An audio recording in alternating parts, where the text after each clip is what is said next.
মোহাম্মদ শাহাবুদ্দিন তার স্বাক্ষরযুক্ত পদত্যাগপত্র আজ 24শে জুলাই 2026 9 শ্রাবণ 1433 তারিখে রোজ শুক্রবার অপরাহ্ন 5টা 1 মিনিটে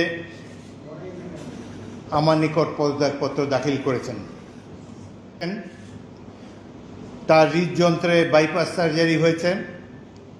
ইদানিং স্বাস্থ্য পরীক্ষার অটোনমিক নিউরোপ্যাথি নামে রোগ শনাক্ত হয়েছে। এই রোগের কারণে তিনি মাঝে মাঝে অচেতন হয়ে পড়েন। আসসালামু আলাইকুম। গণপ্রজাতন্ত্রী বাংলাদেশের সংবিধানের 50 অনুচ্ছেদের দফা 3 অনুযায়ী মহামান্য রাষ্ট্রপতি জনাব মোহাম্মদ শাহাবুদ্দিন তার স্বাক্ষরযুক্ত পদত্যাগপত্র আজ 24শে জুলাই 2026 9 শ্রাবণ 1433 তারিখে রোজ শুক্রবার অপরাহ্ন 5টা 1 মিনিটে আমার নিকট পদত্যাগপত্র দাখিল করেছেন। ফলশ্রুতিতে সংবিধানের 54 অনুচ্ছেদ অনুযায়ী আমি রাষ্ট্রপতির দায়িত্ব গ্রহণ করেছি। পদত্যাগপত্রটি আমি গ্রহণ করেছি এবং জাতীয় সংসদ সচিবালয়ের রেকর্ডে সংরক্ষণ এবং প্রয়োজনীয় প্রশাসনিক কার্যক্রম গ্রহণের জন্য নির্দেশ প্রদান করা হলো। কেন তিনি পদত্যাগ করেছেন এটি নিশ্চয়ই জানার কৌতূহল আপনাদের মধ্যে রয়েছে। তিনি লিখিতভাবে জানিয়েছেন যে তিনি গুরুতর অসুস্থ, হৃদরোগ, উচ্চ রক্তচাপ, ডায়াবেটিস ও কিডনি জটিলতায় তিনি ভুগছেন। তার হৃদযন্ত্রে বাইপাস সার্জারি হয়েছে। ইদানিং স্বাস্থ্য পরীক্ষার অটোনমিক নিউরোপ্যাথি নামে রোগ শনাক্ত হয়েছে।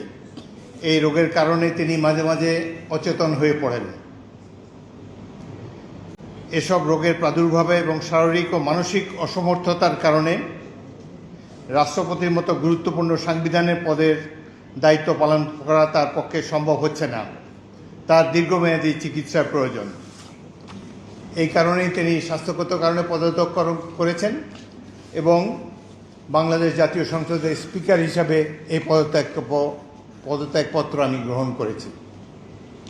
সংবিধানে ইতিমধ্যে আপনারা জানেন যেদিন আমি স্পিকার হিসাবে শপথ নিয়েছি সেই দিনই ভারপ্রাপ্ত রাষ্ট্রপতি হিসাবেও শপথ নিয়েছি যদি প্রয়োজন হয়। একইভাবে আমাদের ডেপুটি স্পিকার সাহেব তিনিও যখন ডেপুটি স্পিকার হিসেবে শপথ নেন শপথের অংশে বর্ণিত থাকে যখন বলা হবে কোনো কারণে যখন স্পিকারের চেয়ার শূন্য থাকবে তখন ডেপুটি স্পিকারের পদের দায়িত্ব পালন করবেন। সুতরাং আজকে বাংলাদেশের নানা ধরনের কথাবার্তা আমি দুপুরে এসেই শুনছি। দেখা গেল যে এটি প্রকৃত। তিনি শারীরিক অসমর্থের কারণে পদত্যাগ করেছেন। আমি তার মঙ্গল এবং সুস্বাস্থ্য কামনা করি এবং আমার মনে হয় তিনি মাফিয়া সরকারের আমলে নির্বাচিত হলেও বর্তমানে জনগণের ভোটে যে সরকার নির্বাচিত হয়েছে তার প্রতি তিনি সমর্থন এবং শ্রদ্ধা প্রকাশ করেছেন সবসময়। আমি তার মঙ্গল কামনা করি। আপনাদের সবাইকে ধন্যবাদ।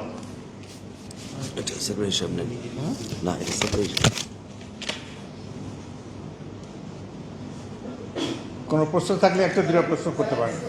জি,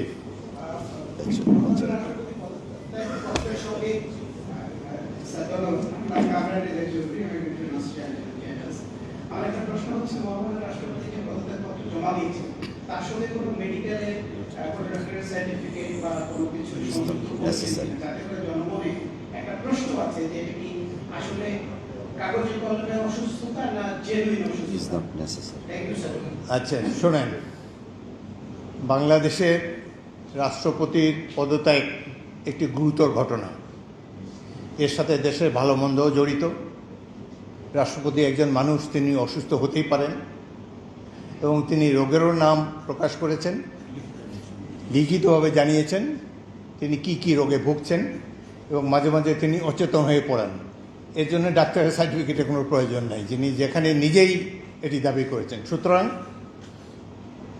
আমরা আশা করি এই পদত্যাগের ফলে সকল ধোঁয়াশা পরিষ্কার হলো, কোনো ধরনের